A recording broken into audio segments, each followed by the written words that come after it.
Part 2, taking you through my blog post on whether or not I think capitalism will collapse. As an anti-capitalist CPA, you probably can assume that I think it will. I will provide some solutions to our problems. I understand this is negative and not great to hear, but there is hope moving forward if we can all educate ourselves and be committed to the common goal of changing things. So the third reason I think capitalism is going to collapse is that it leads to financial crisis. And we've seen that before. But capitalism is prone to financial crisis. The pursuit of profit leads to speculative bubbles and financial instability. In a capitalist system, financial institutions are incentivized to take risks in order to make more profit. This can result in the creation and proliferation of complex financial instruments that are poorly understood, difficult to manage, and carry very high levels of risk.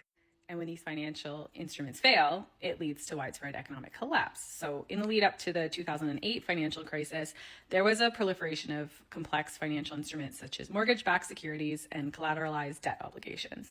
These were poorly understood and their risk levels were not assessed properly, and which led to a collapse in the housing market and the subsequent financial crisis. And I'm not an expert in these things, I have zero interest in them because they seem very boring.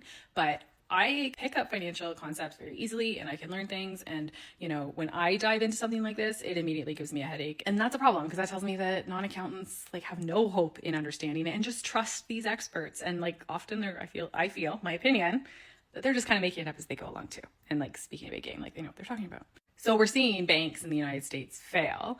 And, side note, why is it that these banks and shareholders are made whole by the government while the people are left to starve? I don't know. Could be our corrupt systems. Another contributing factor to these financial crises in capitalism is the reliance on debt. So debt is used to finance growth and investment. However, if too much debt is taken on, it becomes unsustainable and leads to financial crisis. This was, a partial reason for the housing crisis, the housing collapse in 2008, because people take on more debt than they should. And that is definitely happening all across the board right now, both on the consumer level and at the corporate level. Pursuit of profit leads to a focus on the short-term gains over long-term sustainability. Social good is not even a factor in the equation here. So we should all be kind of really questioning this system at this point. But the propaganda has been really good to tell us that this is, the best thing for all of us. Fourth reason why I think capitalism is going to collapse is it's dependent on consumerism and how much can a consumer consume.